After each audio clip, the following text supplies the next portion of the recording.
So we're talking about who are you and where you're going to, okay? So when we're faced with pain, hurt, sorrow in our lives, okay, it takes us into a very negative space. And one of the things we end up doing then is seeking help to try and get out of that negative space. And no matter sometimes how much help we seem to seek, we seem to not be able to get out of that space, that time, that place we're in. And we're needing then to work on ourselves. And as much as we may be away from that environment, that person, that people that created that negativity, we still end up in that space of negativity and we wonder why. And the reason is because that negativity, that hurt, that suffering, that pain is within our minds. And that pain, hurt, and suffering becomes like a monster, a nightmare that we have within our minds. And as you know, that's where we carry our pain, the drama, the trauma. It uses up a lot of energy. In fact, an interesting word to use, it probably captures a lot of excitement, but the excitement is negative in nature. And what happens is we get so caught up in this, we don't know where we're going and we don't know how to escape it. And this drama and trauma and the pain and the hurt and the excitement becomes fundamentally part of who we are and has become part of our identity. So our whole ego is determined by this trauma and the drama. And one of the things asked of me before we gave this talk was about confidence and self-esteem. And the whole thing, interestingly enough, as a result of this monster that we're all running away from, is we are caught up in the shadow of this monster. Okay? We live in the shadow of it and we never feel good enough. We don't feel worthy enough. We don't feel confident enough. It completely drags away our self-esteem. Interestingly, to have a sometimes high ego or high pride, it involves saying, I am so and so, or I am this, or I am that. But when we have low confidence and low self-esteem, it generally, I am low in relationship to the monsters in our lives. I am low because of the dragons and the demons that I face up to every day. So we constantly live in the shadow. And when you and I, you come to the therapist, what happens is, what do we end up discussing? We discuss the monsters, the dragons, the demons in our lives. And when perchance someone asks you, hey, tell me about yourself, what do we talk about? We still talk about the monsters, the demons, the dragons in our lives because that's what our lives are, a relationship with. We are completely intertwined with it. We see no way out. It has completely become a part of our identity. Who we are is the monsters, demons, dragons in our lives. All right? And then we never can escape that monster, that demon, that dragon. And we then forever live in that shadow. So, you might have come here and gotten away from that monster for a while, okay? And then you may be, let's use a word, in a bit of a comfort zone, okay? Where you feel a bit comfortable. You may have escaped that monster, all right, for a while. But the problem is, as much as you've managed to, run away from that monster, it's an uphill battle. Why do I say that? Because no matter what you do, it seems like we're being pulled in by it. It carries the energy, the adrenaline, the cortisol levels shoot through the roof. The adrenaline levels shoot through the roof. It completely consumes us. What are we doing? We add fuel to that fire. We completely build that monster up into something more than what we are. And therefore, we have no choice but to be part of it. And another thing on row is like a fulcrum, which suggests that the weight that we carry, the burden that we carry, is the monster within us. We see no way out because we're part of it. We become completely consumed by it. We live in this nightmare, this bad dream, and we see no way out. And what we then look for, given it's in the mind, is for a logical and rational solution. And if you look at it, most of those monsters that consume us are relationships. It may be your workplace, but your work is made up of relationships. It's not like we have issues with the building or the software or the hardware. We may do, but it's not something that creates emotion. It's the relationships with the people in the place. It's the relationships with people in the homes, in our home setting. It's all these various relationships that make us who we are.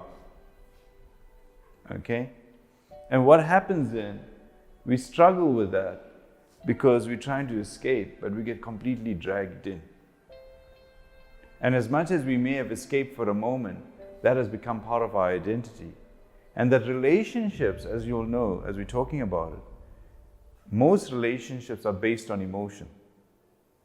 We don't base relationships on rationality and logic.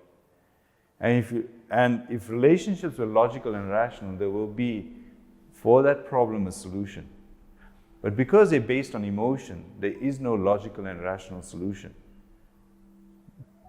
It is beyond that.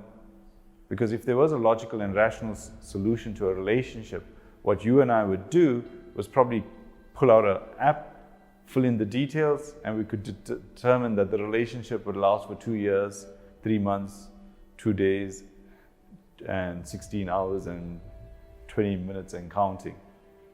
Okay? But you and I know there's so many factors that go into it that we don't even understand it. There's so many levels. It goes so deep. No matter what we do, we cannot extricate ourselves from it. It has become fundamentally part of who I am and how I identify myself. The relationship then becomes our days of guts and glory. We struggle to break free because that's what makes us and breaks us. Think of what you talk about on a daily basis, what you ruminate about, and I'll tell you what your monsters are, what you're trying to escape from. And now the whole thing is, though, I know what you're running away from, but the question then comes up, where are you and I running to? So the question is, where are we going to? And that's what we all have to face in life. I know what's pushing you, but what's pulling you? See, what's interesting, you and I as adults, what we end up doing, we all run away from something. But we don't identify something powerful enough to chase, something worthwhile to go to. Our dreams have become practical and reality-based. There are no more true dreams of imagination and fantasy that will allow us to break free of those monsters. And therefore we live within a comfort zone which is determined by the monster. The comfort zone, in fact, is in relationship to the monster. That means I'm comfortable because the monster has become uncomfortable. The comfort zone is safe because the rest of life is unsafe. The comfort zone is certain because my past is uncertain. I don't know what I'm going to go home to. I don't know what I'm going to go back to work to. It's become so crazy. So you have to create the picture that you're saying. That you're okay where you are because that past is not okay. And that's the challenge we face. So we always, as much as we think, geez, I've escaped it, we haven't actually moved far. We still live in the shadow of it. And so it's so important to figure out, where are we going to? What are we wanting out of life? Are we meant to just live, just safe from what we're escaping from? Or are we truly meant to be alive, chasing something far more beyond the scope of our mind, beyond the scopes of who we are? And that becomes the fundamental challenge you and I are facing.